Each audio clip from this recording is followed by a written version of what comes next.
मोहम्मद वकार भट्टी हमारे साथ प्रत्याशी अपनी पार्टी से जुड़े हुए हैं। वकार साहब, अब तो ये एक डिबेट भी है, एक बहस भी है कश्मीर में, चूंकि चुनावी फिजा है, कि भाई 370 हटने के बाद और पहले के हालात में बहुत फर्क है। लाल चौक का मुद्दा बार बार उठाया जाता है, लेकिन पूरे कश्मीर में भी स्थितियां बदली हैं। बीजेपी के भी पार्टी के प्रवक्ता यही कह रहे हैं। आप इसे कैसे देखते हैं? शिंदे का बयान, जब वो कहते हैं कि गृह मंत्री रहते मुझे डर लगता था, और आज कोई भी व्यक्ति लाल चौक जा सकता है, घूम सकता है, तिरंगा लहरा सकता है।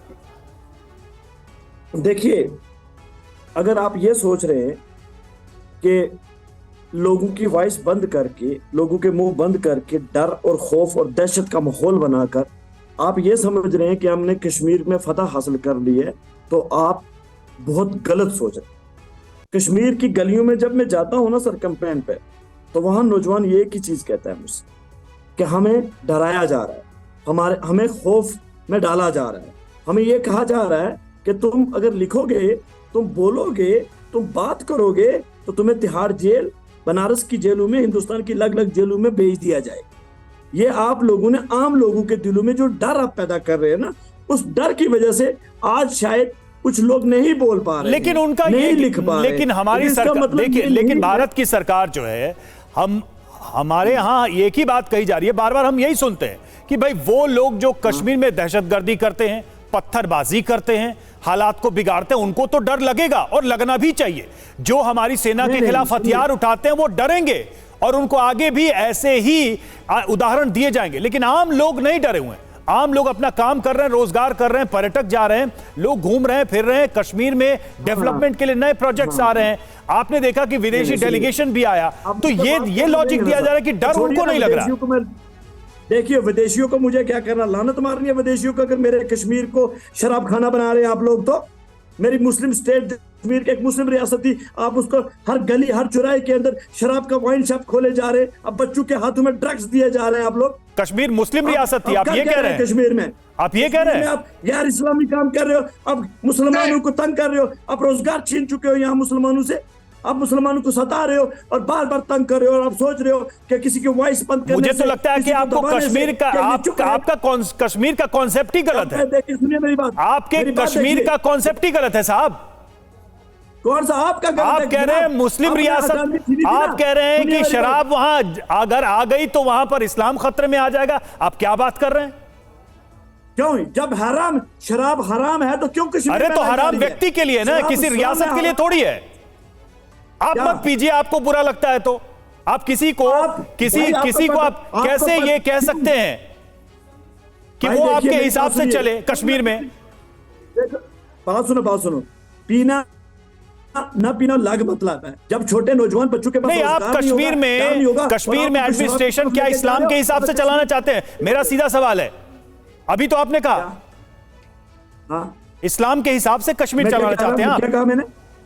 चलिए ठीक है, वकार साहब थोड़ा सा आगे बढ़ते हैं। अहमद अयाज साहब भी हमारे साथ मौजूद हैं, कश्मीरी एक्टिविस्ट। हर किसी की आवाज सुनी जानी चाहिए, हर किसी। मैं आता हूं वकार साहब, फिर आऊंगा। अहमद अयाज साहब हमारे साथ मौजूद हैं। अयाज साहब, मुझे ये बताइए कि वो शख्स जो इतनी ताकतवर ओहदे पर रहे, देश के गृह मंत्री रहे 2012 से 14 तक, क्या लगता है आपको 19 के बाद, आर्टिकल 370 हटाए जाने के बाद हालात ऐसे बदले हैं कि अब उनको भी ये कहना पड़ रहा है कि भाई पहले कश्मीर जाते थे तो डर लगता था, लोग जब सलाह देते थे कि भाई डल लेक में जरा घूम आइए, जरा शिकारे पर बैठ जाइए, जरा लाल चौक पर भाषण दे दीजिए, स्पीच दे दीजिए, तो हालत खराब हो जाती थी।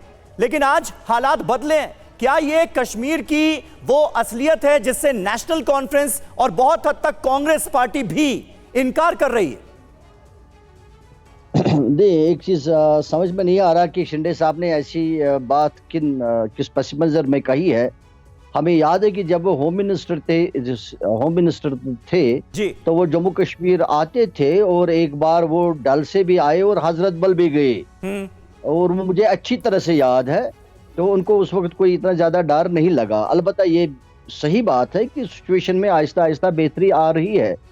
तो लेकिन ये कि जो इस वक्त चेंजेस आप दिख रहे हैं जी, ये इसको हम 370 के साथ जोड़ नहीं सकते, क्योंकि जब 370 इन प्लेस था तब भी कोई हालात खराब नहीं थे 90 से पहले बहुत वक्त तक।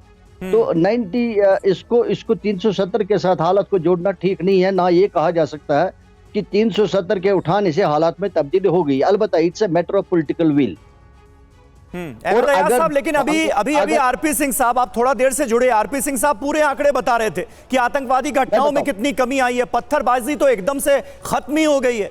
मैं मान रहा हूं कि कुछ आतंकवादी घटनाएं हुई हैं, कुछ टारगेटेड किलिंग भी हुई हैं, लेकिन आतंकवादी घटनाओं में बहुत कमी आई है, ये तो मानेंगे आप। आर्टिकल 370 हटने के बाद कश्मीर की फिजा बदली है, ये तो मानेंगे।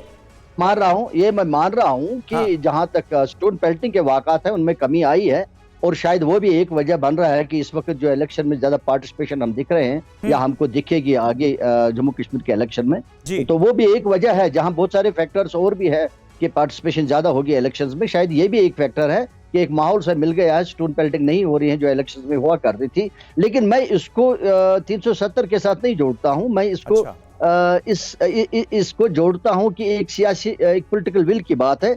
अगर कांग्रेस या जो भी हुकूमत थी उस वक्त बरसर इख्तियार, अगर वो भी चाहते कुछ चीजें वो कर सकती थी जो आज बीजेपी कर रही है।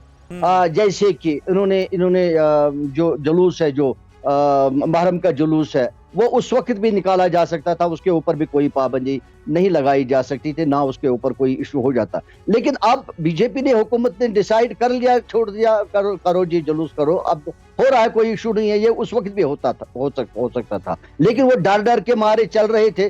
जैसे शिंदे साहब कह रहे, अभी पॉलिटिकल की दोबारा मैं बात करूंगा, किसी को पहाड़ को चढ़ने की हिम्मत है और किसी को नहीं, चढ़ने से पहले बोलता है कि मैं चढ़ूंगा तो गिर जाऊंगा।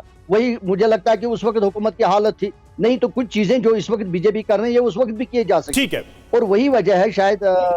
ठीक है, लेकिन ऐसे मौके पर शिंदे के इस बयान ने इस बहस को तो छेड़ ही दिया, और मुझे लगता है कि चुनाव में भी ये मुद्दा बड़ा बन सकता है कश्मीर में, क्योंकि पहले और तब के हालात की तुलना, पहले और अब के हालात की तुलना, उसका कंपैरिजन एक स्वाभाविक, एक नेचुरल डिबेट है कश्मीर के अंदर इस वक्त।